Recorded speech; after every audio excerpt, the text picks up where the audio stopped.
Okay, student, this is third part of your chapter, chemical reactions and equations. So now we'll discuss the second type of reaction. As I told you earlier, in the second part, I told you we have 5 types of reactions. So that was combination, decomposition, displacement, double displacement, and redox reactions. So yesterday we discussed about combination reactions. So in combination reactions we had a single product and there are number of reactants. Fine. So today we're just going to discuss about decomposition. Decomposition means breaking of something. When something breaks or something will be splitted, if it splits up, so then we can say that substance has been decomposed. किसी चीज़ के टूटने को कहा जाता है decomposition. So similarly, what is the definition for your decomposition reactions? Those reactions in which a single reactant breaks down into 2 or more simpler substances by absorption of energy in the form of heat, light, or electricity. So these reactions takes place by the absorption of energy. Now I'll tell you about the difference also. So what was there in combination reactions? In combination reactions, the heat was released. Every time the heat is released. But in decomposition reactions, these reactions occur only by the absorption of energy. This energy can be in the form of heat, it can be in the form of light, it can be in the form of electricity.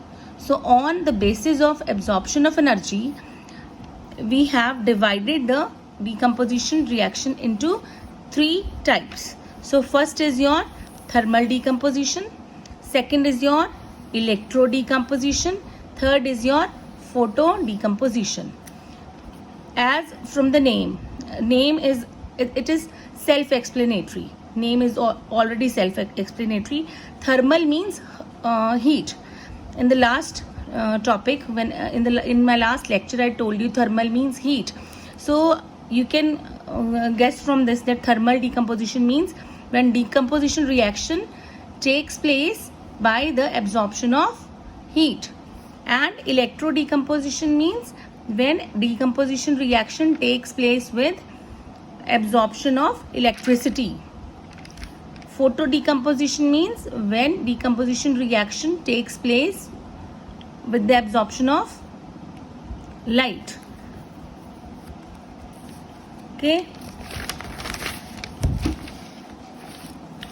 Next, so we'll start from the first one, that is your thermal decomposition. So it's already written here, look, when a compound splits up. If you find splits difficult, then you can write breaks down here. So when a compound splits up into 2 or more simpler substances, or we can also write products, are known as thermal decomposition reactions.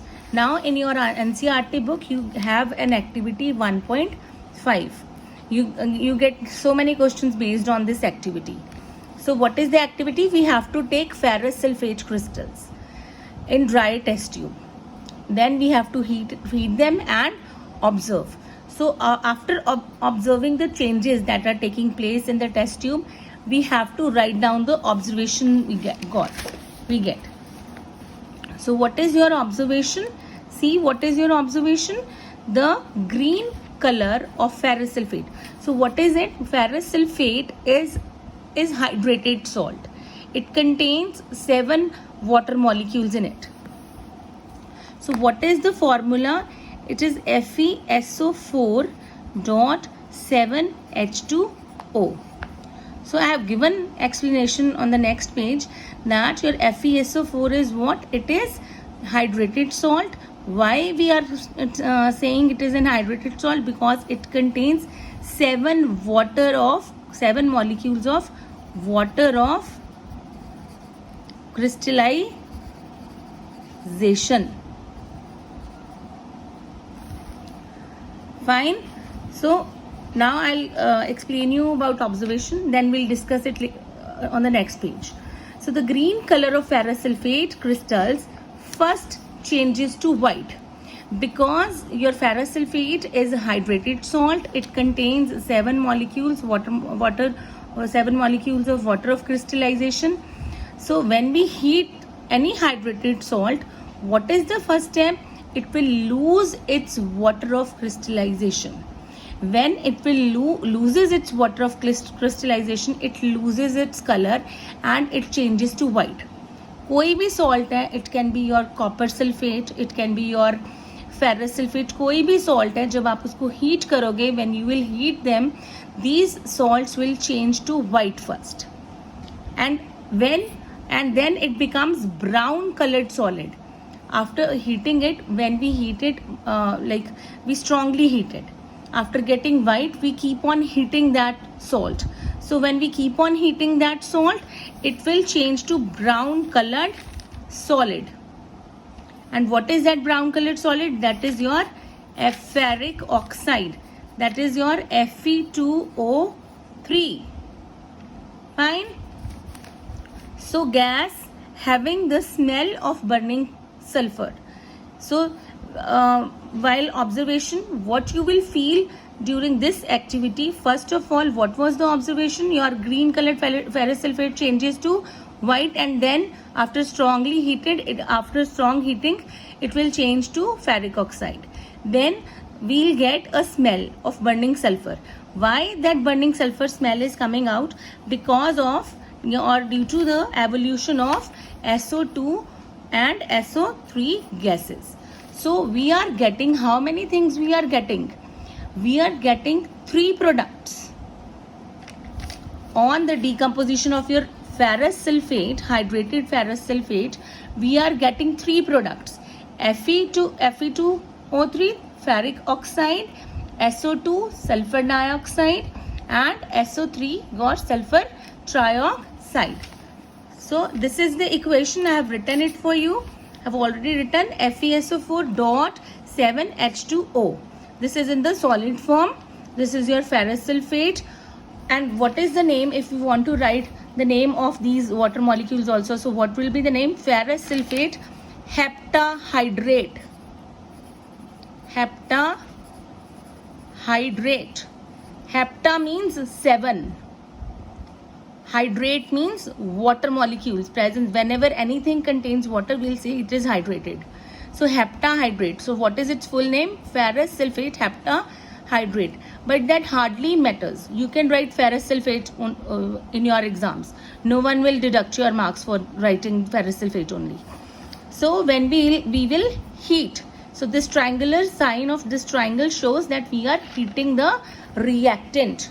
So when we heat ferrous sulfate, it will change to Fe2O3, ferric oxide plus sulfur dioxide plus SO3, your sulfur trioxide. So because of these 2 gases, we get smell of burning sulfur.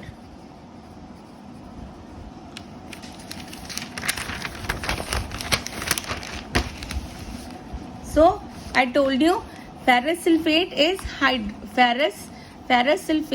hydrated salt containing 7 molecules of water of crystallization.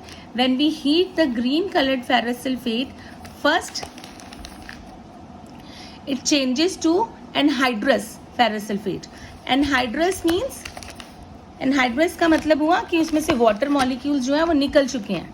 So now it is a dry salt. That means anhydrous. Anhydrous ferrous sulfate, and then after strongly heated changes to ferric oxide, that is brown. So this was the little explanation for the topic. Next activity is 1.6. What is there? Here we have to take lead nitrate. What we have to take? Lead nitrate, that is PbNO3 whole twice. Okay, heat and observe. So while heating PbNO3, this is also a single reactant. When we heat lead nitrate, what we will get? we'll see brown fumes. Brown fumes are coming out, or they are evolving from the boiling tube. You can see them. So why these brown fumes are coming out? These brown fumes are of nitrogen dioxide.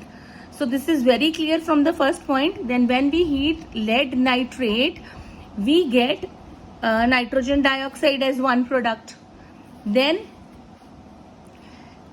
if a glowing splinter is held over the mouth of test tube, splinter or it can be any source of fire, it can be candle, उसका splinter जो है अगर वो ऊपर से आप देखोगे it will be shiny, it should be shinier, वो सिर्फ जो वो ग्लो कर रहा है.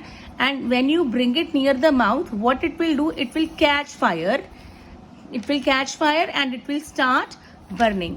So you must know that when ever this happens, कोई चीज अगर सिर्फ वो कर रही है, ग्लो कर रही है, and after bringing to near certain gas, वो जो आपका स्प्लिंटर है वो एकदम से ग्लो करने लग गया, वो बर्न करना शुरू कर दिया उसने. Why is it so? Because of presence of oxygen, because oxygen is a gas that is the supporter of your combustion.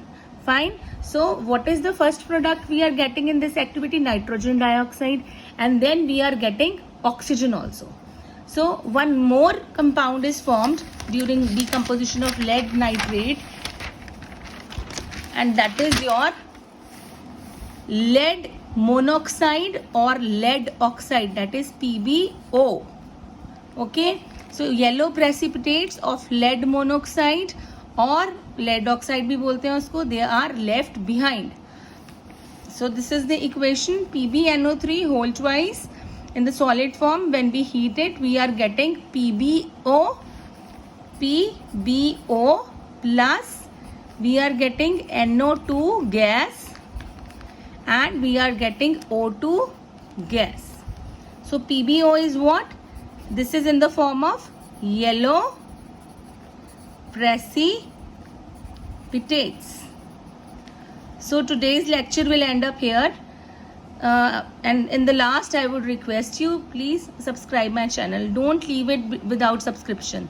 Subscribe it.